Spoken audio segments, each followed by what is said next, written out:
ফুলসজ্জা নিশা ৰাহুলে নিজৰ ৰুমলৈ সোমাই গ'ল। পত্নী ৰিচাক বিচনাত বহি আছিল। টেবুলত থকা গাখীৰৰ গিলাচটো দাঙি লওঁতেই নৱবিবাহিতা পত্নী ৰিচাই সুধিলে, এগৰাকী পত্নীৰ অনিচ্ছা সত্ত্বেও যদি স্বামীয়ে শাৰীৰিক সম্পৰ্ক ৰাখিবলৈ চেষ্টা কৰে তেন্তে সেয়া মৰম হ'বনে ধৰ্ষণ হ'ব?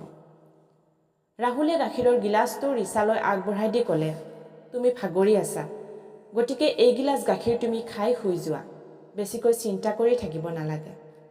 কথাষাৰ কৈ ৰাহুলে বিচনাৰ কাষৰ ফল্ডিং বিচনা এখন বহুৱাই শুই পৰিল। ৰিচাই বিচাৰিছিল কাজিয়া এখন হওক ৰাহুলৰ লগত মিলনৰ প্ৰথম ৰাতিতে, কিন্তু অতি সাধাৰণভাৱে কথাকেইটা কৈ শুই যোৱা ৰাহুলৰ ওপৰত খং কৰি তাইও শুই গ'ল আনখন বিচনাত। ৰিচাই ৰাজু নামৰ ল'ৰা এজনক ভাল পাইছিল। অৱশ্যে ঘৰৰ মানুহে ৰাজুক অলপো ভাল পোৱা নাছিল।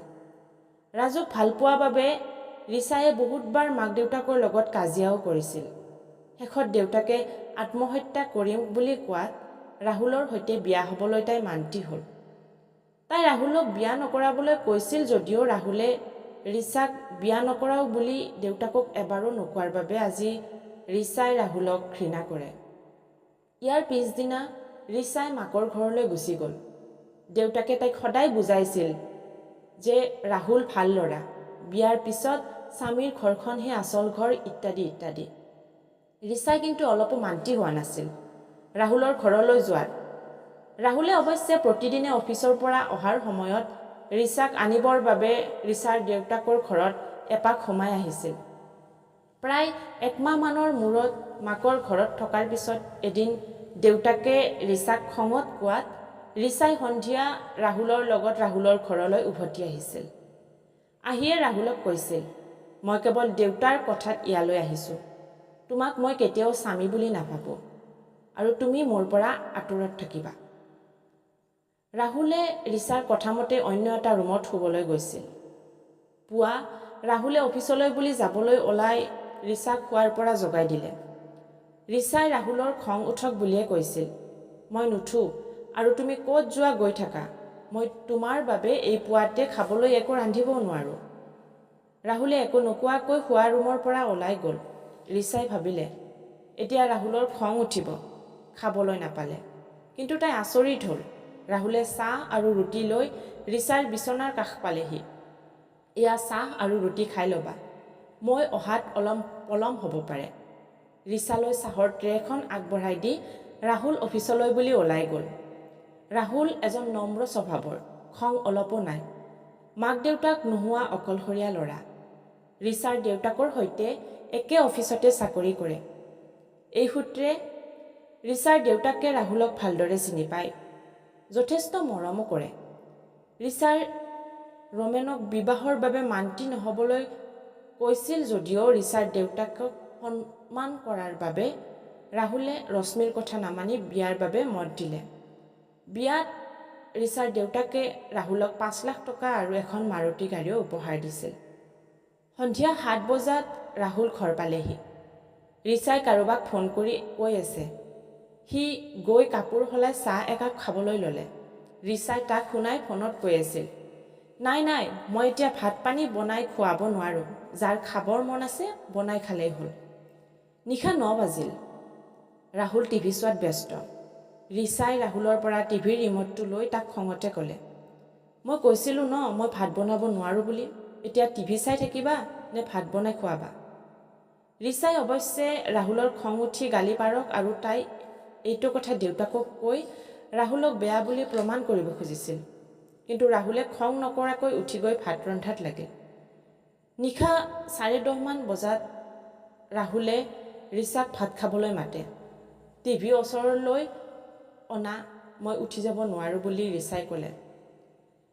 ৰাহুলে ৰিচালৈ টিভিৰ ওচৰত ভাত যোগাৰ কৰি দি নিজেও খাবলৈ লৈছিল।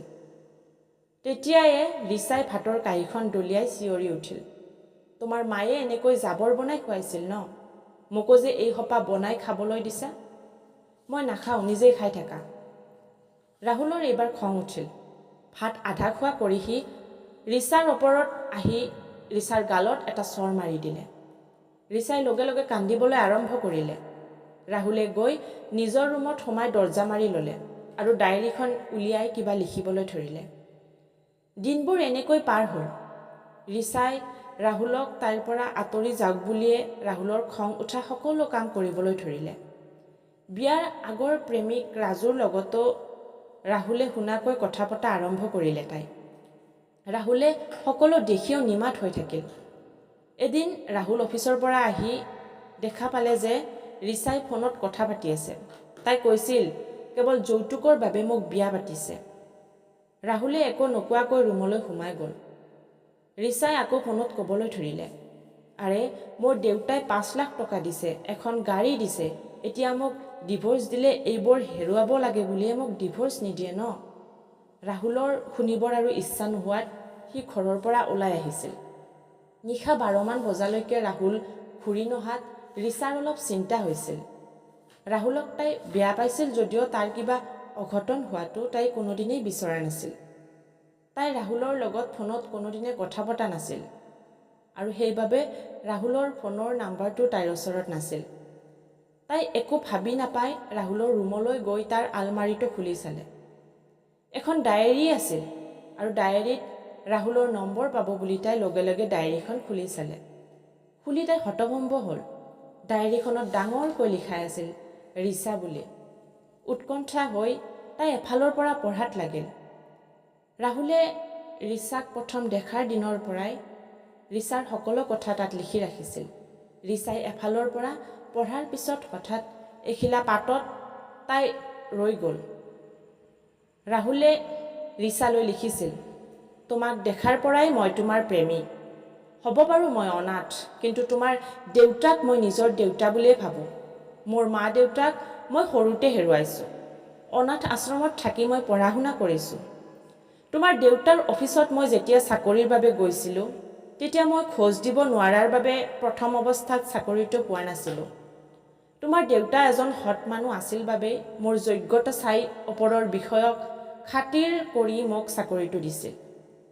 যিজন মানুহে মোক চাকৰি এটা দি জীৱন দিলে, সেই মানুহজনৰ কথা মই নেমানি কেনেকৈ থাকোঁ? আৰু সেই কথাটোৱে আছিল, মই তোমাক বিয়া কৰাব লাগিব। তোমাৰ আগৰ প্ৰেমিক ৰাজু ল'ৰাটো মই চিনি পাওঁ। সি ভাল ল'ৰা নহয়।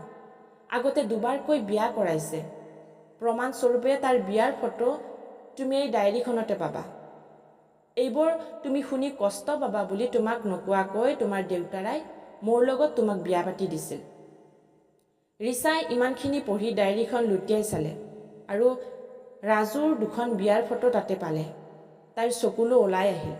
তাই আকৌ পঢ়িবলৈ ধৰিলে, মই যৌতুকৰ বাবে তোমাক বিয়া কৰোৱা নাই। বিয়াত তোমাৰ দেউতাই দিয়া 5 লাখ টকা মই তোমাৰ নামত বেংকত জমা কৰি থৈছোঁ। ডকুমেণ্টছবোৰ আলমাৰীত বেগত সযতনে ৰাখি আছে আৰু তোমাৰ দেউতাই দিয়া গাড়ীখনো মই আজিলৈকে ব্যৱহাৰ কৰা নাই। মই এতিয়াও বাছতেই অফিচলৈ যাওঁ। তুমি কেতিয়াবা মোক প্ৰেম কৰিলে দিও একেলগে ক'ৰবালৈ যাম বুলি আজিলৈকে চলোৱা নাই।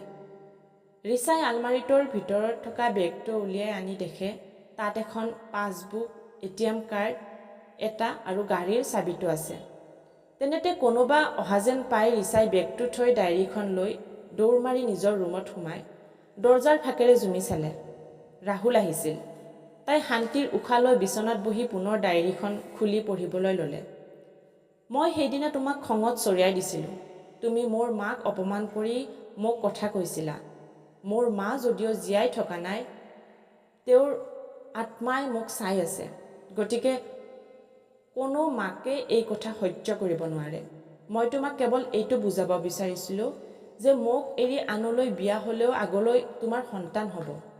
আৰু যদি তোমাৰ সন্তানৰ সন্মুখত তোমাক কোনোবাই অপমান কৰে, তোমাৰ বাৰু কেনে লাগিব? মই তোমাৰ ওপৰত কোনোদিনে অধিকাৰ দেখাব যোৱা নাই। ডায়েৰীখনৰ শেষ পৃষ্ঠাত মই ডিভোৰ্চ পেপাৰ থৈছোঁ। মই চহী কৰাই আছে। তুমি যিদিনাই মোৰ পৰা আঁতৰি থাকিব বিচাৰা তাত চহী কৰি গুচি যাবা। সেইদিনা ৰিচাই গোটেই ৰাতি নিজৰ ভুল উপলব্ধি কৰি কেৱল কান্দিছিল আৰু কান্দিছিল। পুৱা হোৱাৰ পৰা উঠি তাই ৰাহুলৰ অফিচলৈ যাওঁতে খাই যাবলৈ ৰুটি বনোৱাত লাগিল। ৰাহুল 8মান বজাত উঠি ৰিচাই ৰুটি বনাই থকা দেখি ভাবিলে, তাই নিজৰ বাবে বনাইছে চাগে। সেইবাবে সি গা ধুই আহি অফিচলৈ বুলি নোখোৱাকৈ ওলাই গ'ল। ৰিচাই ৰাহুল যোৱা গম নাপাই তাক খাবলৈ বুলি মাতিব গৈ দেখে সি আগতে ওলাই গৈছিল। তাইৰ আকৌ মনটো বেয়া লাগি আহিল। মনৰ ভুল ধাৰণা আঁতৰাই তাইও সলনি হ'ব বিচাৰিছিল। নিগৰি অহা চকুলো মোহাৰি ৰিচাই টিফিন এটাত ৰুটিকেইখন ভৰাই ৰুমলৈ গৈ কপালত সেন্দুৰৰ ফোট আৰু শিৰত সেন্দুৰ লৈ ৰাহুলে তাইক বিয়াত দিয়া পাটৰ কাপোৰ আৰু অলংকাৰ পিন্ধি হাতত টিফিনটো লৈ ওলাই গ'ল। টেক্সি এখনত উঠি তাই ৰাহুলৰ অফিচ পালেগৈ। কইনাৰ সাজত হাতত টিফিন লৈ অহা ৰিচাক দেখি সকলোৱে পাগলী বুলি হাঁহিবলৈ ধৰিলে। ৰাহুলে দেখা পাই আচৰিত হৈ তাইক হাতত ধৰি বাহিৰলৈ নিব খুজিছিল যদিও ৰিচাই সকলোৰে সন্মুখত চিঞৰি ক'লে, মই পাগলী নহয়, মই ৰাহুল হাজৰিকাৰ পত্নী ৰিচা হাজৰিকা। ৰাহুলৰ দুইখন হাতত ধৰি তাই আঁঠুকাঢ়ি ৰাহুলক ক'লে, আই লাভ ইউ। মই মোৰ সকলো ভুল বুজি পালোঁ। পত্নীয়ে ভুল কৰিলে জানো স্বামীয়ে ভালদৰে বুজাই ক্ষমা কৰি দিব নালাগে জানো? তুমি কিয় ডায়েৰী লিখা? ইয়াৰ সলনি মোক এবাৰ বুজাই ক'ব চেষ্টা কিয় নকৰিলা তুমি? ৰাহুল নিমাত হৈ ৰ'ল। ৰিচাই চকুলো নিগৰাই পুনৰ ক'লে, তুমি মোক আঁকোৱালি ল'বানে?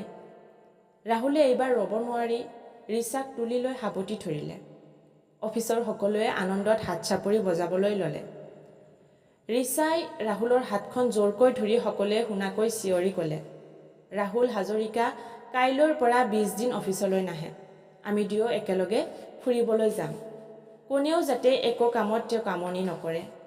কথাষাৰ কৈ ৰিচাই ৰাহুলক জোৰকৈ সাৱটি ধৰি ক'লে, ব'লা আমি আমাৰ জীৱন আৰম্ভ কৰোঁ, আমাৰ নতুন জীৱন। প্ৰিয় বন্ধু বান্ধৱীসকল, আজিৰ এই ষ্টৰিটো কেনেকুৱা পালে জনাবলৈ নাপাহৰিব। আৰু যিসকল বন্ধু বান্ধৱীয়ে এতিয়ালৈকে আমাৰ চেনেলটো ছাবস্ক্ৰাইব কৰা নাই, অনুগ্ৰহ কৰি চেনেলটো ছাবস্ক্ৰাইব কৰিব বুলি আশা কৰিলোঁ। ধন্যবাদ।